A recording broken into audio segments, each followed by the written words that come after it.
देखते हैं हबक्कूक उसका 3 अध्याय और 17 और 18 वचन में हम लोग बहुत ही दामी बात को यहाँ पर पढ़ते हैं। हम लोग यहाँ पर देखते हैं यहूदी लोगों का जो जीने का, खुशी मनाने का या कमाई का या जीवन में जो उसको आगे बढ़ना है खा पी करके, ये 3 स्रोत था। एक तो था जो पेड़ों के द्वारा, लतों के द्वारा और अनमोली लतों के द्वारा जो फल मिलता था उसके द्वारा वो जीवन यापन करता था, उसके द्वारा वो रोजगार करता था। और दूसरा हम लोग देखते हैं वो खेत के द्वारा, जिसमें उसको अनाज मिलता था, खेती होता था, उसके द्वारा जीवन यापन करता था। और तीसरा देखते हैं जो जानवरों के द्वारा, चाहे वो भेड़ हो, बकरी हो, गाय हो, बैल हो, इसके द्वारा अपने जीवन को चलाता था। आज भी हम लोग गांव में देखते हैं इसी प्रकार से है। गांव में खेत है, गांव में भेड़ बकरी है, गांव में कटहल का पेड़, आम का पेड़ और तरह तरह का लत हम लोग देखते हैं। और उस लतों से, चाहे वो सीम का हो, चाहे वो बरबट्टी का हो, चाहे वो कद्दू का हो, कोहड़ा का हो, ये सबसे क्या होता है, हमें खाने के लिए मिलता है, पैसा मिलता है। क्या हम यहाँ पर क्या बताना चाह रहे हैं, यहाँ पर ये 3 जगह था जहां से ये लोग का जिंदगी चलना था।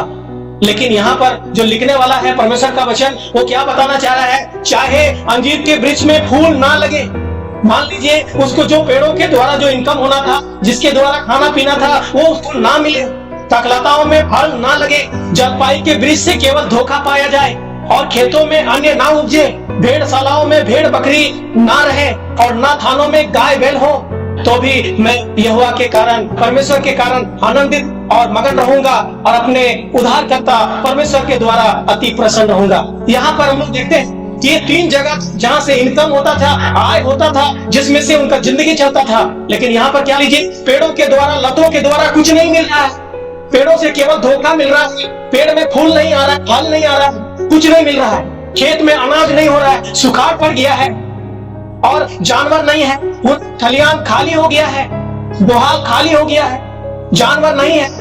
क्या वो परमेश्वर का महिमा करेगा, परमेश्वर का पीछे चलेगा, परमेश्वर का सेवा करेगा, परमेश्वर का आराधना करेगा?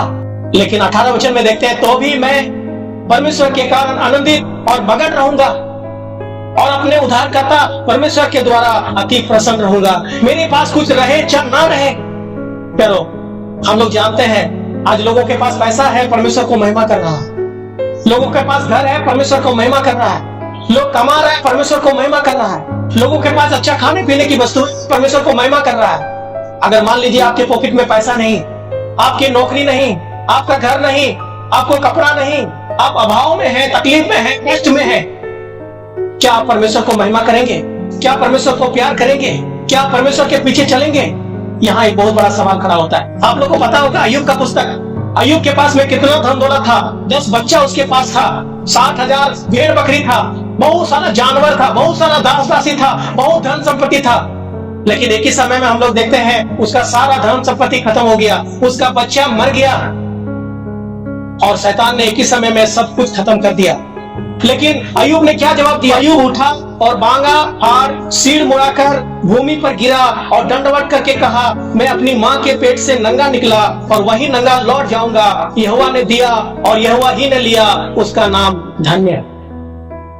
उसको पता था जो कुछ मेरा था, चाहे वो बच्चा हो, चाहे वो संपत्ति हो, चाहे वो सोना रूपा हीरा मोती हो, चाहे जो कुछ मेरा था, वो सब परमेश्वर का था। मैं नंगा आया और नंगा लौट जाऊंगा। परमेश्वर ने दिया था और परमेश्वर ने ले लिया। अचानक ये विपत्ति उसके जीवन में आया, लेकिन हम लोग यहाँ देखते हैं उन्होंने पाप नहीं किया, परमेश्वर को भला बुरा नहीं बोला। यहाँ क्या लिखा है, हम लोग पढ़े, मैं अपनी माँ के पेट से नंगा निकला और वही नंगा लौट जाऊंगा। यहोवा ने दिया और यहोवा ही ने लिया, उसका नाम धन्य है। 22 वचन में लिखा है, इन बातों में भी अय्यूब ने ना तो पाप किया और ना परमेश्वर पर मूर्खता से दोष लगाया। प्यारो, आज आपके पास सब कुछ परमेश्वर दिया है, परमेश्वर को महिमा कर रहे हैं, बहुत खुशी की बात है। अचानक ये सब दूर हो जाए, अचानक बीमारी आ जाए, अचानक गरीबी आ जाए, अचानक तकलीफ आ जाए, क्या परमेश्वर के पीछे चलेंगे? परमेश्वर से प्रेम करेंगे? वही बात तो हम लोग हबक्कूक पुस्तक में पढ़े, चाहे वो जानवर हमारे पास ना रहे, चाहे पेड़ पौधा हमारे पास ना रहे, खेत से उपजाऊ ना हो, फिर भी हम परमेश्वर को महिमा और प्रशंसा करेंगे, फिर भी हम उसके पीछे चलेंगे, फिर भी हम खुश रहेंगे। वही बात तो हम लोग हबक्कूक में पुस्तक में पढ़ते हैं। हमारे पास कुछ भी ना हो, कमाई ना हो, रोजगार ना हो, खाना ना हो, कपड़ा ना हो, घर ना हो, हम क्या करेंगे? हम परमेश्वर को महिमा करेंगे या छोड़ देंगे? प्यारो, हम लोग अय्यूब का पुस्तक में पढ़ते हैं, ये प्रभु में बना रहा चाहे कितना भी तकलीफ आ जाए। लेकिन अय्यूब जानता था, मैंने तो कुछ भी नहीं किया, मैंने किसी को ठगा नहीं, मैंने किसी को लूटा नहीं, मैंने किसी को गाली दिया नहीं, मैंने किसी को झगड़ा किया नहीं। फिर मेरा बच्चा कैसे मर गया, मेरा संपत्ति कैसे बर्बाद हो गया, कैसे हो गया, इसको पता नहीं। लेकिन परमेश्वर और शैतान का बीच में सब हुआ है। प्यारो, हमारा आप दुनिया में जब जीते हैं, यहाँ पर हम हमारा वचन सुन रहे हैं, मैं वचन बता रहे हैं, आप सुन रहे हैं, ये वचन मेरे लिए, आपके लिए, सबके लिए है। लेकिन इसी के बीच में यहाँ पर शैतान भी आया हुआ है, परमेश्वर भी आया हुआ है, दोनों को नहीं देख सकते। शैतान अभी बोलता होगा परमेश्वर को, हाँ बहुत वचन सुन रहा है ना, कितना चलता है। अभी दोनों बातचीत करता होगा, संतु मंडल को भी पकड़ेंगे और इसको भी पकड़ेंगे बाद में। जब इसको बीमारी आएगा ना, बुखार आएगा, तकलीफ होगा, देखना कैसे भागेगा लोग। प्यारो, शैतान इधर ही होगा, मेरा बात को भी सुन रहा होगा। अय्यूब बना रहा, उसके जीवन में बहुत समस्या आया, लेकिन अय्यूब बना रहा। क्या आशीर्वाद मिला, यहोवा ने अय्यूब के बाद के दिनों में उसके पहले के दिनों से अधिक आशीष दी, और उसके 14,000 भेड़ बकरी, पहले 7,000 था। लेकिन ये दुख के पार होने के बाद, तकलीफ पार होने के बाद, प्रभु में दृढ़ बने रहने के बाद उसके 14,000 भेड़ बकरी हो गया, जबकि उधर 7,000 था। डबल 6,000 ऊंट हो गया, जबकि उधर 3,000 था। 1,000 जोड़ी बैल, उधर 500 था, इधर 1,000 बैल हो गया।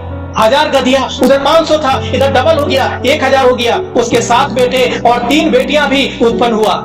परमेश्वर फिर से उसको माला माल कर दिया। जो संपत्ति उन्होंने खो दिया था, उसका दुगना आशीष उसको दिया। प्यारो, आप प्रभु के साथ चलते हैं, आपको घर नहीं है, प्रभु के साथ चलते हैं, आपको कपड़ा नहीं है, प्रभु के साथ चलते हैं, आप बीमारी में हैं, प्रभु के साथ चलते हैं, आप दुख तकलीफों से घिरे हुए हैं, अगर आप प्रभु के साथ चलते हैं, आपको दुगना आशीष से भर सकता है। आगे हम लोग और पढ़ेंगे। ऐसे यहाँ पर लिखा है उसकी बेटी लोगों के बारे में, उसका बेटियों का नाम लिखा है, और लिखा है कि इसका बेटी का जैसा सुंदरी कोई नहीं था।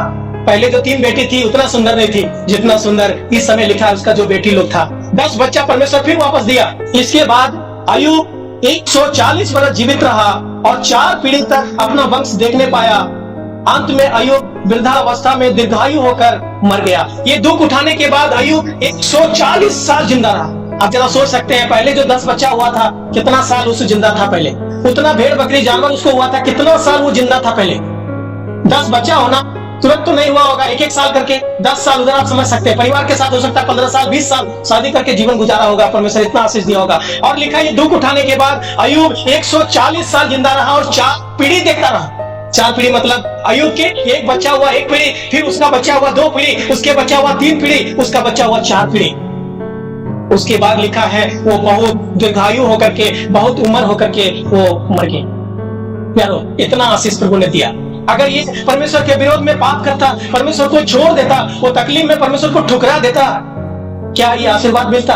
हम एक सीख पाते हैं प्यारो, हमने जैसे हबक्कूक पुस्तक में पढ़े, चाहे कुछ रहे चाहे ना रहे, लेकिन मैं परमेश्वर में आनंदित रहूंगा, परमेश्वर में मगन रहूंगा, अति खुश रहूंगा। प्यारो, आपको कितना भी तकलीफ क्यों ना, कितना भी समस्या क्यों ना आए, आप प्रभु में बना रहिए। अय्यूब का जैसा हमें और आपको आशीष देगा। शैतान मुंह छिपा के भाग जाएगा, क्योंकि शैतान सबको गिराना चाहता है, बर्बाद करना चाहता है, वो दोष ढूंढता है। लेकिन परमेश्वर जो आशीष देना चाहता है, हम लोग यहाँ पर देखते हैं वो 140 साल जिंदा रहा और 4 पीढ़ी देखता रहा।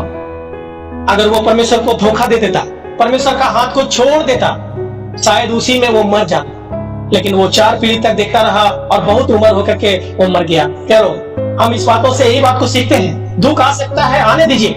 अभाव हो सकता है, होने दीजिए। तकलीफ आता है, आने दीजिए। गरीबी आता है, आने दीजिए। पैसा नहीं है, कोई बात नहीं। कपड़ा नहीं है, कोई बात नहीं। बीमार है, कोई बात नहीं। घर नहीं, कोई बात नहीं। लेकिन परमेश्वर आपके साथ है, आप परमेश्वर का सेवा कीजिए, परमेश्वर के पीछे चलिए। भाई ने बोला कि हमें हर इतवार को आना चाहिए, 1 घंटा के लिए हमें आना चाहिए, परमेश्वर के पास आना चाहिए। चलो, इस बात को ना भूलें, हम परमेश्वर के पीछे चलना है, चाहे कुछ भी हो जाए। अय्यूब को उसके दोस्त लोगों ने भला बुरा बोला, अय्यूब को उसका पत्नी ने भला बुरा बोला, लेकिन वो भटका नहीं, वो दृढ़ बना रहा, वो मजबूत बना रहा। और हम देखते हैं उसका आशीष, कितना बड़ा आशीष मिला। प्यारो, हम सबको परमेश्वर आशीष दे।